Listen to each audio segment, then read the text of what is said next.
Hello, everyone, and welcome to another edition of the Gridiron Review. Alongside Bill Wagner, I'm Pete Medhurst. Great to have you with us. Playoff season has arrived in youth football, Bill. Now, this is exciting time. I go back to a video, and I shared this on my Facebook page this week, my fan page, Pete on Sports. Frank Martin talking about how parents act like fools in the crowd and stuff like that. This is not the time of year to do that. It's playoff time. While the stakes are high and the plastic trophy worth about $1.50 is certainly worth your child's pursuit, it's not worth pursuit of a suspension or poor behavior out there on the field. So let's keep that in mind. It's never usually the kids on the field. It's the people behind the yellow rope, or in this case, since we're playing at all high school facilities, up in the stands. So, let's kind of keep it into perspective today. This weekend coming up, games are going to be in Annapolis, Arundel, Chesapeake, Glen Burnie, also Old Mill as well, and then Sunday action over at Broadneck to complete this weekend's playoffs. And let's make clear, these are play-in games, right? Well, these are playoff games. What happens is in some divisions, if there's an odd number of teams, say, first of all the American teams have byes because the Americans are 4-team playoffs. So they don't start until the 3rd. But the Central, that's the more of an instructional division. And they've got some deeper playoffs, so they will go this weekend. Some of them that had some odd numbers, kind of like the one, our highlight package coming up, South River, SRYA, the 9U Central Division winners during the season. They went undefeated for Coach Al Ireland, and they are awaiting an opponent as they await the winner of a 4-5 matchup going into their game coming up on November 3rd. Right. I was talking to my man, Freddie Borsty, who helped get these highlights together, and he said that the players you'll be seeing on here, number 26, running back Corey Warren, 2 other running backs, number 20, Isaiah Crampton, and then Spencer Seward, and then their quarterback is Connor Gale. They had 2 really good games with Gork. They were trailing 19-18 at halftime of the first matchup with Gork, ended up shutting out Gork in the second half and won, and then they had another good game back at SRYA. So it looks like Gork and SRYA may be on a collision course in the 9U Central. That'll be a good final coming up. Finals, by the way, looks like we're going to have a destination change. Keep that in mind this year. Really?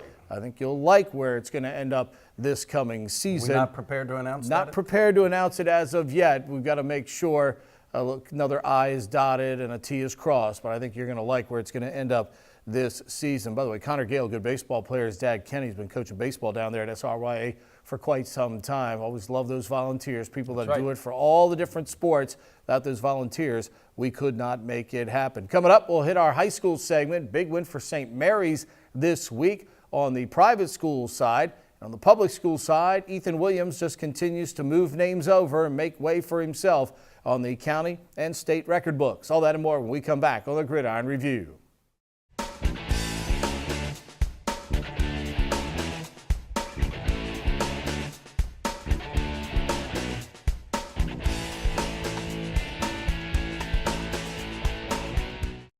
Welcome back. Time to talk high school football, and we'll start right off with our highlight package. Jason Boudroni and the folks at St. Mary's, Bill, and again, we've talked about it with them. The biggest thing that Jason has brought, in addition to some success on the field, is that C word.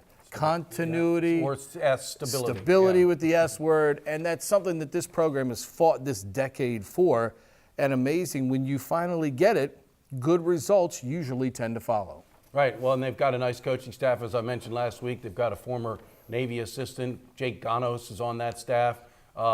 They've done a really good job. They, as we had talked about previously on the show, they suffered heavy graduation losses from the conference championship team. They won the MIAA B Conference Championship last year, and they graduated quite a number of key players. So they're in a little bit of rebuild mode, and they had some tough opponents early on.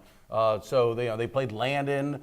Delmar, I think, is a defending state champion down in Delaware. Yeah. So they had a tough early schedule, and they took their lumps, lost some games pretty lopsidedly. but they have really caught fire when it counts the most. They have won 5 in a row. 4 of those are MIAA conference games. And so now St. Mary's has Pilati, which Pilati laid it on Severn. Yeah. So it looks as though Pilati might be the other team in the MIAA conference. And then, of course, St. Mary's will finish with Severn in their annual Severn River Classic rivalry game. But very good win. I actually was down at St. Mary's briefly. I caught the very end. And Alex Wicks, the running back, had a big game. He ran over 200 yards. Right. Now, he's committed to Maryland for lacrosse. And, again, I was talking to Coach Padroni this week. And, of course, at St. Mary's, a small school, a lot of the players are multi-sport athletes. They may be wrestlers or baseball players or lacrosse players, but they need them to play football. But haven't we talked about that, especially with them and Severn, as smaller schools in terms of population? Their football is better when seemingly a lot of those lacrosse players do come out and play and add some depth to the team, so they're not really strapped for numbers because they're great athletes and they add a lot to the squad. Right. Well, I'd say now at St. Mary's, it used to be that lacrosse was the sport at St. Mary's and all the best athletes came for lacrosse, but they now have a pretty good baseball program. Yep. So there's some good athletes in baseball, and Coach Padroni said he's got several baseball players on the squad. I think that kicker, the guy that kicked the game-winning field goal, might be a baseball player. But, yeah, I mean, it was a great win for St. Mary's in the overtime game, and St. Mary's kicks the field goal, and then they get a stop against BL. And so that was a huge MIAA conference win for the Saints. And now this week is the Pilati Showdown. This could be the game that determines the regular season champion. Pilati's got a great area to draw from, being in Laurel there for the B conference. They can draw from essentially what amounts to 3-4 different counties legitimately of people. So great advantage to the folks at Pilati. We'll see. They beat Severn this week. We'll see what they do with St. Mary's this coming week. AACS dropped a battle in the C conference to Concordia Prep. Over on the public side, points are out, state points are out. Broadneck still number 1 in the 4A East at an 11.88 average and 95 total points. North Point is second, both unbeaten, 90 points with 11.25. Then Arundel. Arundel is third, seemingly cemented in there at 77 points, 9.63 average at 7-1, and then it gets juicy, my friends. It does. Severna Park right now barely over Old Mill by 1 point. That's the difference, 54 to 53.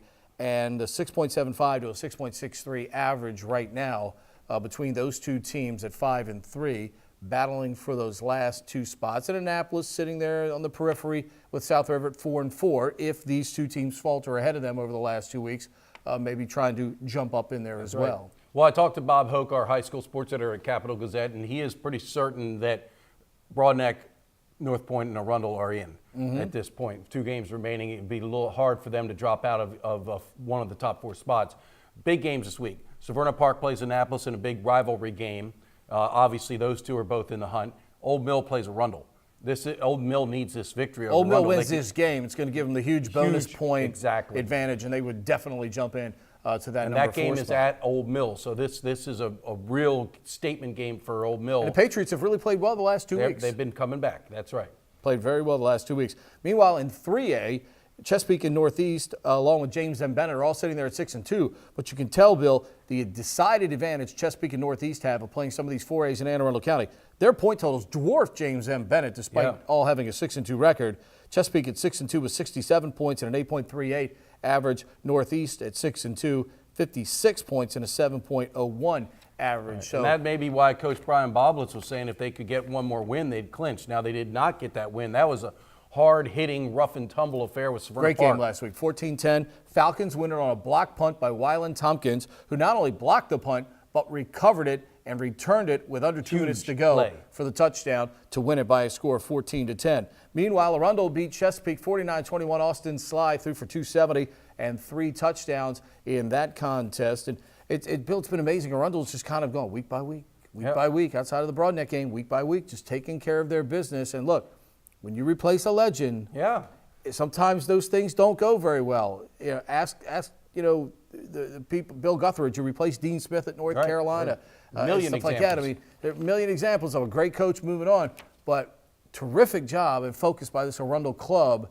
with their mentor Chuck Markowitz moving on, and yet the winning tradition that he has laid behind stays there. Right, and Jack Walsh, the new head coach, who had been a longtime assistant under Chuck, he's kept a lot of the traditions of how they run the program, but he has tweaked the offense. They're not quite the exact same run-and-shoot style offense that Chuck was still running up until last season. So give Jack Walsh a lot of credit. This is a good Arundel team. And, it's interesting. I was saying about this all-county quarterback, and Bobby Hoke was giving me a hard time. He's like, I think you've got like 25 people making all-county, because every week I'm like, this guy's got to be all-county. Well, Ehrlich's had an incredible season for Broadneck, put up massive numbers, but he's got some amazing weapons. I think they may have two all-county wide receivers in Andre Woods and Ethan Williams.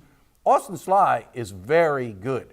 He has put up outstanding numbers, and he probably does not have the receiver talent that Ehrlich has at his disposal. Yeah, that's for sure. Broadneck, speaking Just of keep rolling. Josh Ehrlich, just keeps rolling. Ethan Williams, 2 more touchdowns, 49 now to tie the county record and moving in, or tie the state record. He set the county record. Yes. He's 4 catches away from tying R.J. Harris for the state record in terms of numbers of catches with 100. And I think one more touchdown, he equals the state record or Correct. breaks it. Right. Correct. So, Old Mill beats Glenburnie 35-6. Raheem Tull with 156 yards and 2 touchdowns. It's smash mouth Old Mill football. They're kind of getting back to that. It's been their calling card through this decade, and that's why it's going to be such an interesting battle. That's what they're going to have to do against Arundel. They're going to have Shorten to run the the ball, possessions. shorten the game. Yeah. Right. We should note that is also a trophy game.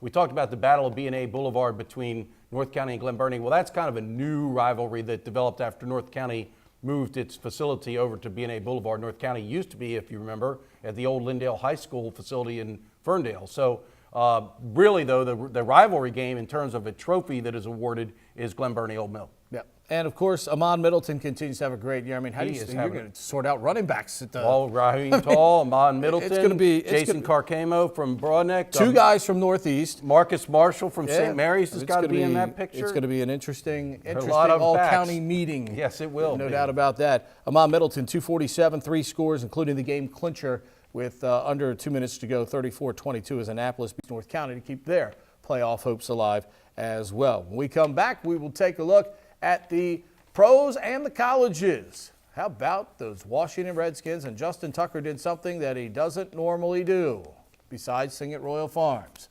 Back with that in a moment on the Gridiron Review.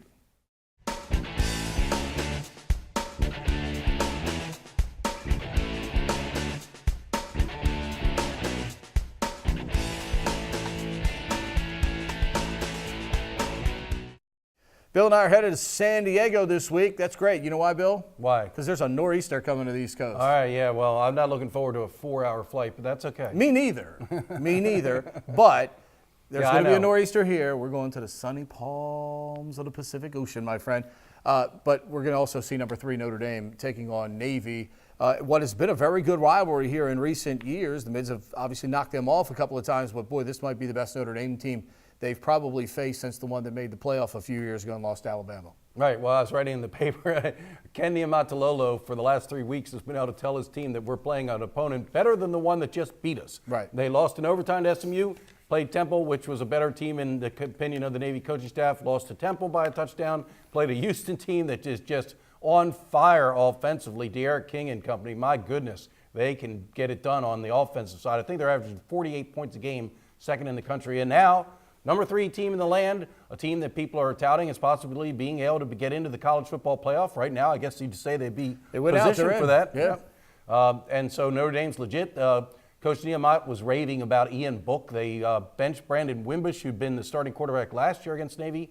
Ian Book has taken over, and Coach Niumat just could not say enough great things about him and his ability to direct the offense. And they're powerful on defense, including one Alohi Gilman, who started his career at Navy as a cornerback. No doubt. Jerry Tillery on that defensive line has been very tough for the Irish as well. Maryland, 23-0 losers last week to Iowa. It's kind of been what we've seen from Maryland, a little up, a little down. Still 2 opportunities likely to win out there with Illinois and Indiana on the schedule, but they've got no room for error now because the other 3 games are Michigan State, Ohio State, and Penn State, which you're not likely winning those games. So you got to beat Illinois at home and then go to Indiana and win if you're going to make a bowl game for the Terrapins. Oh, this home game coming up against Illinois is crucial. You got to get that, and we've talked about it, and it's kind of a surprise because I really, really like our quarterback, Kasim Hill, but they can't throw. No. They got absolutely no passing game, no threat of passing game, and you saw last week that Iowa loaded up the box, and Maryland couldn't get it done with the running game. And Ty Johnson did not touch the ball as much as I would think he would, being as talented as he is. Just a bit of a curiosity in terms of the Maryland offense. And it's been that way all year. Yeah. So there have been some times where he has not gotten many touches, and you ask yourself at the end of a game, yeah, why? scratching your head, right? So, yeah, no, the big game coming up, and Navy obviously has got to get things turned around. A 4-game losing streak, and the next 3 opponents, Notre Dame, Cincinnati, and Central Florida, are 20-1. If they do not upset someone, which you have to call it an upset, they're going to have a 7-game losing streak, which takes us back to 2002. Yeah, been a long time. Yeah. Been a long time. On the pro side, Justin Tucker misses an extra point after Joe Flacco becomes the hero, firing Johnny Brown, who's been a godsend. I'm telling you, he has been one of the biggest free agent signings of the offseason. He had a lot to prove, right? Very much so, leaving the Cardinals, and Justin Tucker misses the extra point. The ball looked like it was going right there, and then all of a sudden, just like a golf shot, it just went whoop. Yep, it looked like one of my drives. Glad you get it that high in the air. I didn't get it that high in the air. It was a definite slice. No doubt about that. And the Ravens lose a great one to the Saints. Great football game, 24-23. I would not be surprised if the Ravens moved Jimmy Smith by the trade deadline Tuesday, October 30th. They were great without him. Since he's come back, teams have picked on him and have done it successfully. So I would not be surprised if they tried to find a suitor for him by October the 30th at the trade deadline. Meanwhile, the Redskins, hey, they won again. Back-to-back wins for the Redskins. We're in uncharted territory here. Although I was getting a little frustrated with Jay Gruden's play calling down Wasn't the his stretch. play calling. It was because, look, you could stand right over there, Bill, 5 yards away. I could be Alex Smith. You're the only guy standing over there. I'll throw the ball over your head. That's what Alex Smith was doing. He was overthrowing wide open receivers. Jeremy Sprinkle wide open the end zone. That game should have never been that close. I saw you tweeted something about Alex Smith's motion. You have an issue with his throwing motion? I just thought everything mechanically looked like it was almost like he had a shoulder or an elbow. Like it was like taking everything he had to throw the ball. Just a big, he long might be injured. wind up there. Makes me wonder if there's not some shoulder soreness or something going on in there. Who's the backup quarterback for Colt Washington? Oh, Colt McCoy. He's still around. Might be better. He would actually throw the ball further down the field. Oh, boy. But we will see. Redskins and the Good Giants. win for the Redskins, though. By the way, Giants made a trade this week. They did trade Eli, but not Manning. Eli Apple, the corner, going to the Saints. I have a question for you, Pete. Okay. Was that a illegal movement of the snap? By rule, yes. If you look at the video. Every center does that on field goals. Look at the video, though, that the NFL officials put out. Okay? You're allowed to get your grip on the ball and stuff.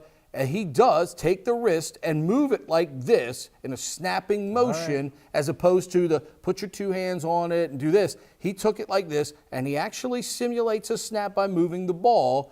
Clear as day from the end zone camera. Scott Strasmeyer's not happy. Big Cowboys fan. He says of course it's he's BS. a Cowboys fan. You got to give Jonathan Allen credit, though. He's the one that, he made them make that call. Look, if you think the offensive lineman moves at all, boom, get your butt in there and get the penalty called on him. Don't forget, a lot of great playoff action on the youth scene this week. Get on out and watch it. You can get a schedule of the games at aacounty.org on the Rex and Parks page. For Bill Wagner, I'm Pete Medhurst. We'll see you next week on the Gridiron Review.